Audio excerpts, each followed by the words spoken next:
Вас вітае інфармацыйная служба тэлеканала МКТБ. Я Леся Ушакова. У эфіры навіны час мясцовы, галоўнае сёння.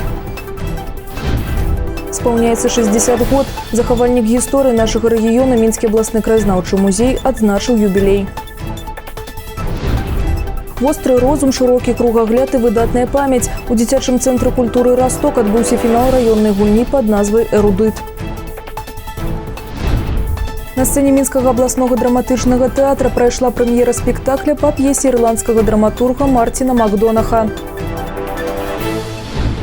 Музей адзначыў юбілей. Сёлета спаўняецца 60 год са дня заснавання захавальніка гісторыі нашага рэгіёна Мінскага абласнога краязнаўчага музея. Са слаўнай датай калектыў віншавалі шматлікія госці, уручалі падарункі. Тэму працягне Алла Маркелова.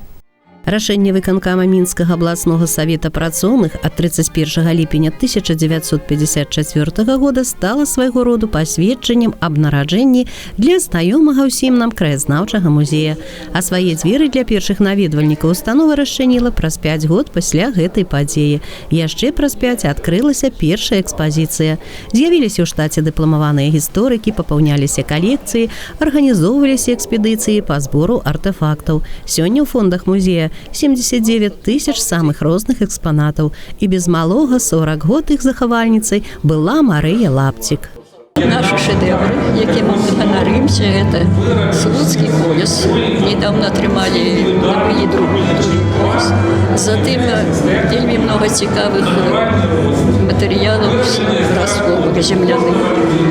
Затым грыўны у нас монеты вельмі рэдкія, датуюцца 17 стагоддзям. 18. Вельмі цікавыя кнігі. Калі до нас прыязджалі з літаратурнага музея супрацоўнікі, яны проста з'явіліся нашым фондам кніжным. Такія выданні, якія зараз лічацца адзінкамі ў рэспубліцы. Не то, што ў музеі ў обласці, але ў рэспубліцы. Каля 10 год таму Мінскі абласны краязнаўчы музей пераехаў у новы будынак. Цяпер тут ладзяцца шматлікія выставы з уласных фондаў і сумесныя праекты. Залы вельмі часта прадастаўляюцца мясцовым мастакам, а таксама пасольствам розных краін для экспазіцый. Змяняецца час, з'яўляюцца і новыя формы работы з наведвальнікамі, музычныя вечары, майстар-класы, гульні, квесты, сустрэчы з цікавымі людзьмі, новыя праграмы для ночы музеяў. Усё гэта ўспрымаецца з цікаўнасцю удзячнымі наведвальнікамі. Я спадзяюся, што мы будзем, так як мы тут недалёка, нацыянальна-мастацкі музей, які валодае вельмі добрай калекцыяй твораў мастацтва самых розных артефактаў, і Мінскі абласны краязнаўчы музей мы будзем супрацоўнічаць. І ў рамках выставачнай дзейнасці мы не так даўно выставу давалі нашы карціны сюды. І я думаю, это не апошні раз у нас ёсць планы і на будучыню. Юбілей установы, як сваё асабістае свята, адзначаюць многія супрацоўнікі, асабліва тыя, якія ў гэтых сценах правялі дзесяткі год уласнага жыцця. За сумленную працу заслужаны ўзнагароды, добрыя пажаданні ад міністра культуры краіны Юрыя Бондара, парламентарыя Людмілы Кананович, ад прадстаўнікоў абл і райвыканкама, шматлікіх гасцей. Край ведать мы должны все, и благодаря вам, вашему труду, вашей скрупулезности в тех или иных документах, которые вы изучаете, мы ведаем и знаем этот край. А ў перспектыве наш музей павінен пашырыць свае плошчы і радаваць дарослых і дзяцей новымі экспазіцыямі. Таму што музей – гэта не толькі месца для захавання розных экспанатаў, але гэта яшчэ і памяць пра людзей, якія жылі на гэтай зямлі і стваралі гісторыю края. У кожным экспанаце нібы жыве душа нашых продкаў, і любы наведвальнік гэта адчувае. Алла Маркелова, Алексей Андрыеўскі, МКТВ. Будуюць усім светам. Узвядзенне храма ў гонар Святога Духу вёсцы Рэчкі увайшло ў актыўную фазу. Ужо выконваюцца ўнутраныя работы. На будаўніцтва ахвяруюць парафіяне, выхадцы з вёсак прыходу арганізацыі. Ахвяраванні прыходзяць нават з Мурманска, паведаміў іерэй Валянцін Пяшко. Рэквізіты вы бачыце на экране. Людзі збіраюць сродкі цэлымі вёскамі. Вялікую дапамогу аказалі 2 прыхажанкі з Маладзечна, распрацаваўшы ўсю праектную дакументацыю. У 2017 годзе ў царкве здарыўся пажар. Будынак пацярпеў, але абразы былі выратаваны. Прыхаджане храма Святога Духа звяртаюцца з просьбай аб дапамозе ў аднаўленні святыні. Востры розум, шырокі кругагляд і выдатная памяць. У дзіцячым цэнтры культуры «Расток» адбыўся фінал раённай гульні пад назвай «Эрудыт». За перамогу ў інтэлектуальным спаборніцтве змагаліся 5 каманд з устаноў адукацыі Маладзечыншчыны.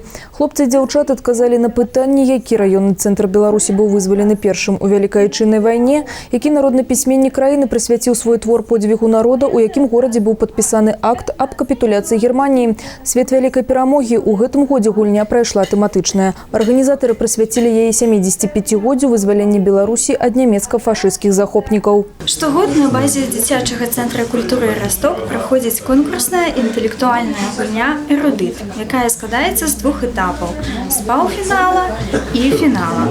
У гэтым годзе ў паўфінале ў нас прымала ўдзел 14 команд. У фінал выйшлі толькі 5 з іх. Было очень интересно, были, конечно, достойные соперники. Все старались по максимуму. Ну и получилось так, что мы вышли в финал. Жыхар Маладзечна паехаў на заробкі ў Польшчу і знік. У міліцыю звярнулася жонка кучара Яўгена Александровича і паведаміла, што 49-гадовы муж у жніўні паехаў у Польшчу. Апошні раз выйшаў на сувязь з раднёй 27 лістапада па вайберу. Жонка мяркуе, што ён знаходзіўся ў горадзе Чэлядзь. Прыкметы мужчыны на выгляд 48-50 год, рост каля 170 сантыметраў, шчыльнага целаскладу, твар смуглы, вочы блакітныя. Асаблівыя прыкметы на пераносіцы ёсць невялікі шрам ад удару, на левым плячы татуіроўка ў выглядзе галін, на правай лапатцы ў выглядзе кельцкіх знакаў. Быў апрануты ў бежавыя майку і шорты, белыя шкарпэткі, светла-шэрыя красоўкі. Міліцыя просіць грамадзян, якія што-небудзь ведаюць пра месцазнаходжанне кучара Яўгена Александровича, паведаміць па тэлефонах, якія вы бачыце на экране. Каралева прыгажосці з Лінына. На сцэне Мінскага абласнога драматычнага тэатра прайшла прэм'ера спектакля па п'есе ірландскага драматурга Мартіна Макдонаха. Дзень адбываецца ў глухім ірландскім горадзе. Гэта гісторыя аб адносінах паміж бездапаможнай і жорсткай маці і яе дачкой, няшчаснай і самотнай. Маладая дзяўчына жадае знайсці сваё каханне і быць шчаслівай. Канфлікт зацянуўся надоўга, і ход жанчын ідуць любыя сродкі – ад банальных скандалаў да дэманстрацыі папер з вар'ятні. У спектаклі пераплятаюцца 2 найбольш важныя тэмы – эміграцыя і адносіны паміж бацькамі і дзецьмі, непарыўна злучаны паміж сабой пачуцці дзяцей да сваіх бацькоў і пачуцці, якія адчуваюць мігранты да сваёй радзімы. 27 снежня адзначыць свой юбілей вядучая актрыса Мінскага абласнога драматычнага тэатра Алена Рахмангулова. Менавіта яна исполнила роль маці. Спектакль з удзелам актрысы бенефісны. Таксама пастаноўка «Каралева прыгажосці з Лінына» стала першым сур'ёзным выпрабаваннем для маладых акцёраў, якія пачалі працу ў нашым тэатры з гэтага сезона. Поскольку это первый такой спектакль на профессиональной сцене, было очень сложно. Открывал книги Станиславского, кого угодно, и было очень сложно, конечно, понять вообще, какой подход найти, как, где искать персонажа, то ли наблюдение, то ли что. Потом через репетиции как-то физически все приходит, это потрясающее чувство. На гэтым выпуск завершаны. Наступны агляд падзей ужо заўтра 19 гадзіне. Усяго добрага і до сустрэчы ў эфіры.